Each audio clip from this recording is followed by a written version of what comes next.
Mesdames, Messieurs, bonjour. Bienvenue à Mongozi TV. Très heureux de vous savoir à l'écoute. C'est un immense plaisir pour nous de vous présenter une nouvelle émission. Mongozi TV vous propose des émissions qui s'adressent essentiellement à la jeunesse africaine, qu'elle soit sur le continent ou éparpillée dans la diaspora, dans une perspective de développement socio-économique de notre cher continent. Pour atteindre son développement, l'Afrique devra notamment apprendre des expériences des autres. Pas dans un souci de copier les autres, car ce qui s'applique ailleurs ne s'applique pas nécessairement en Afrique, mais dans le but d'améliorer certaines pratiques. Nous estimons que l'exemple du développement sud-coréen mérite notre attention. C'est le sujet de notre livraison aujourd'hui. En moins de 50 ans, c'est un miracle que la Corée du Sud a réalisé. De l'un des pays les plus pauvres du monde à l'un des pays les plus riches du monde.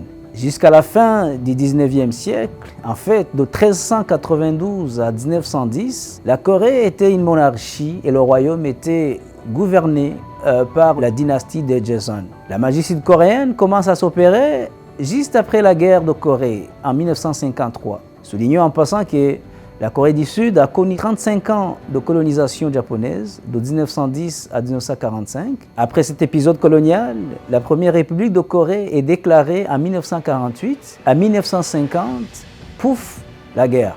Le Nord envahit le Sud et cela dure 3 ans. Les 35 ans de colonisation et 3 ans de guerre intense laissent le pays totalement détruit et ruiné. Toutes les infrastructures sont à terre. Plus d'écoles, quasi plus de routes, pas d'usines, les maisons sont dévastées, sans compter les pertes en vies humaines que les statistiques les plus crédibles chiffrent à plus de 2 millions de morts.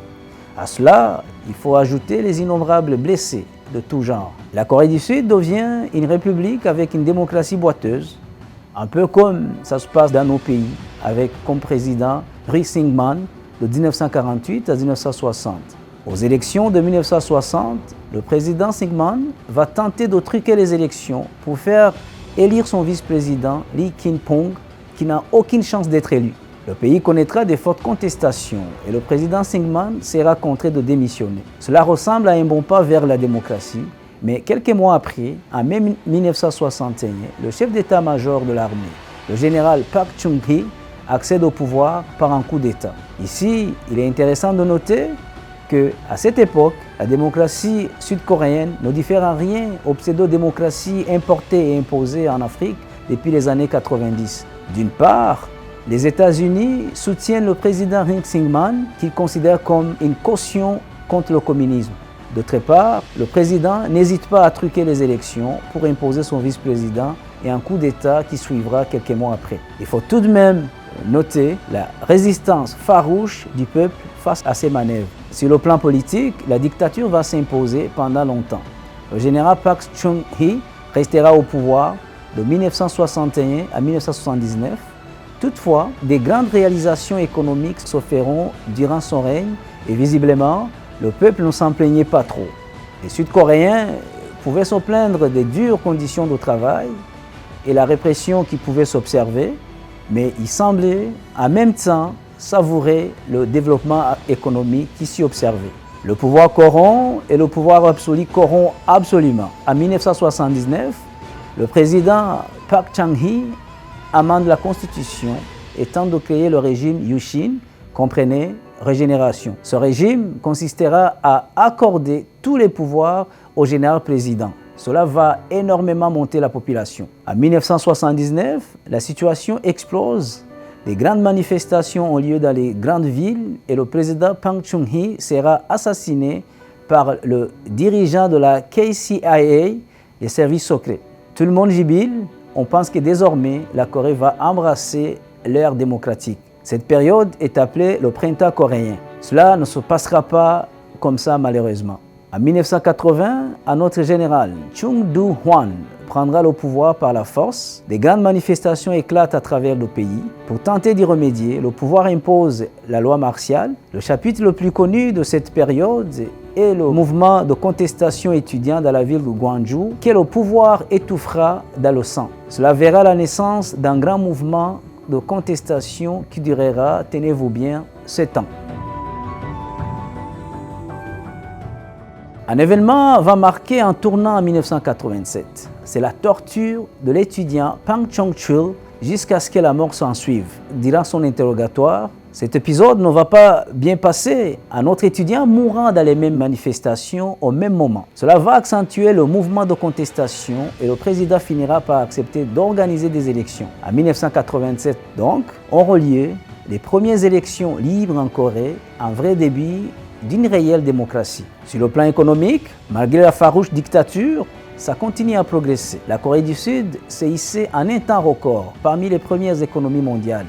La capitale Séoul s'est tournée vers l'avenir et une industrie high-tech a vu le jour. Mais la Corée du Sud offre un autre grand visage, des paysages insoupçonnables et patrimoniaux et un patrimoine ancestral très riche entretenu par les habitants. Les populations s'urbanisent énormément, le taux d'intérêt et les prix des produits de première nécessité sont maintenus très bas pour favoriser les populations. Le quartier de Gangnam, dont le nom signifie au sud de la rivière, et où il faut débourser en moyenne 716 000 $ pour s'offrir un appartement, connu comme étant l'un des quartiers les plus riches du monde, n'était qu'un champ de patates dans les années 80. Après l'instauration de la démocratie, avec plus de liberté, un développement économique sans précédent, un niveau de vie décent pour les populations, place maintenant au divertissement. C'est ainsi qu'on voit apparaître en Corée du Sud une solide culture pop. En 1992, le groupe Seo Taiji and Boys fait son apparition et va conquérir le monde par son style et sa chorégraphie. Il est besoin de mentionner le développement de l'industrie cinématographique et les grands événements sportifs. La Corée du Sud obtient les Jeux olympiques en 1988 et Séoul va enregistrer un énorme succès. En fait, ces Jeux constitueront une grande ouverture au monde pour la Corée du Sud. Les Coréens ont la réputation d'être très forts dans l'organisation et ces Jeux vont être une preuve de leur rigueur. En 2002, les Coréens organisent la Coupe du Monde et finissent 4e après avoir éliminé, et ce n'est pas un poisson d'avril, l'Italie et l'Espagne. Cette coupe sera remportée par le Brésil. Pour illustrer la vitesse gigantesque à laquelle la Corée du Sud s'est développée, il faut souligner que jusqu'aux années 60, la Corée du Nord s'en sortait mieux économiquement que la Corée du Sud. En fait, toutes les ressources naturelles sont concentrées au Nord. Ce sont les États-Unis qui viennent en aide à l'économie sud-coréenne avec un plan d'aide dénommé les 3 produits blancs, le sucre, le coton et la farine. Les États-Unis vont fournir à la Corée du Sud les 3 produits gratuitement dans un premier temps, par la suite à des tarifs très préférentiels. La Corée du Sud basera alors le début de son industrialisation sur ces 3 produits. C'est de cette politique qu'est née l'une des entreprises les plus connues et les plus florissantes du monde, Samsung. Sans entrer dans beaucoup de détails, Samsung, créé en 1938 par Lee Byung-chul, a commencé à la sucrerie. À l'origine, elle n'était pas du tout spécialisée dans le domaine de l'électronique. Il s'agissait d'une entreprise du commerce de détail qui traitait avec des épiceries locales. La société s'est ensuite spécialisée dans le sucre, puis dans la laine, et l'entreprise a continué son développement pour devenir la multinationale que nous connaissons aujourd'hui. La deuxième industrie que la Corée du Sud va développer, c'est l'industrie textile, avec du travail d'usine à la chaîne, énormément d'heures de travail, souvent dans des conditions dures. Ce qui est intéressant dans toute la politique industrielle et textile, tout le modèle d'affaires est basé sur l'export. Cela permettra de faire entrer beaucoup de devises dans le pays. À l'époque, comme la main-d'œuvre était bon marché en Corée, le pays va en profiter pour être l'usine du monde et fabriquer des produits dont les autres pays ont besoin. Le pays va établir des plans sur 5 ans. Après le textile, suivront la pétrochimie, l'acier, etc. Plus l'économie du pays avance, plus il fait des projets. Arrive maintenant un moment où le pays se pose la question de ce qu'il faut faire pour atteindre un développement intégral. On pense aux routes. On commence par construire une autoroute qui joindra les 2 villes les plus au nord et au sud. Cette autoroute sera prête en un temps record. 2 choses à noter à cette étape. Si on regarde du côté de l'économie, le pays s'est développé en un temps record. Si on regarde du côté des droits de l'homme, il y a beaucoup de sacrifices. Même les lois, notamment en ce qui a trait aux heures de travail, ne sont pas respectées au nom du développement économique. Comme quoi, le développement ne s'atteint jamais sans sacrifice. Par la suite, la Corée va développer son industrie automobile. Il est important de remarquer que tout ce que la Corée du Sud produit est destiné à l'exportation. Très peu de Coréens pouvaient se payer une voiture à cette époque. D'autres secteurs seront développés avec brio, c'est notamment la téléphonie, l'électronique.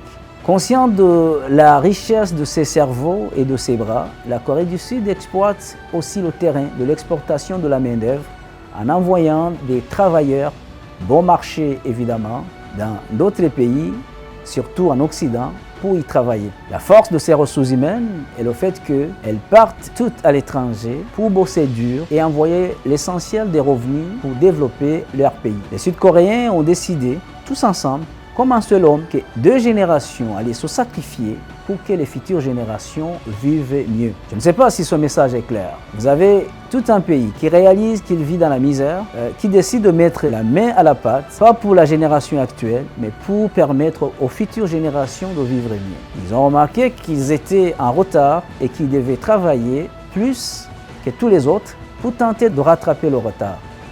La Corée du Sud a réussi un triple miracle. Un miracle économique, un miracle démocratique et un miracle en éducation. 80% des Sud-Coréens ont un diplôme universitaire. Avec le développement, la Corée du Sud a compris qu'elle devait immensément investir dans sa jeunesse pour former la relève et l'élite qui dirigeront les différentes structures que le développement a permis de mettre en place. Nous comprendrons que le miracle coréen ne s'est pas opéré sans heurts. Il y a eu des sacrifices, beaucoup de sacrifices. Il faut aussi imaginer le stress, la concurrence qu'engendre ce genre de système qui conduisent parfois à des catastrophes comme de nombreux cas de suicide. Tous les pays qui se sont développés ont un jour dû prendre ce genre de décision. J'ai l'impression que nous, les Africains, détestons la situation de misère dans laquelle nous vivons, mais nous tardons à prendre la décision qui s'impose. Travailler plus, travailler encore plus, travailler encore plus. Partout où nous sommes, sur le continent ou dans la diaspora, nous autres Africains devrions travailler 2 fois, voire 3, 4 fois plus que les autres pour tenter de rattraper le retard et nous offrir un niveau de vie décent. Lorsque cela sera atteint, nous offrirons alors le luxe de travailler 8 heures par jour comme les autres. Sinon, ce que nous faisons ne diffère rien de ce que tout le monde fait. Lorsque nous souhaitons tous aller au ciel sans que personne ne veuille mourir. Voulons-nous aller au ciel sans mourir? On ne peut pas prédire l'avenir avec certitude. En revanche, nous avons l'histoire qui peut nous servir de guide pour ne pas commettre les mêmes erreurs. À mon avis, parlant du développement, la Corée du Sud serait un bon modèle pour l'Afrique. C'est ici que prend fin cette capsule portant sur le développement de la Corée du Sud. Merci à l'équipe, Rodrigo à la caméra, Amédée Patrick à la réalisation. Immense merci à vous tous, fidèles téléspectateurs. Nous sommes reconnaissants de votre soutien. C'est grâce à vous que l'aventure se poursuit. Mon nom est Pierre Claver Nyonguru. Au plaisir de vous retrouver.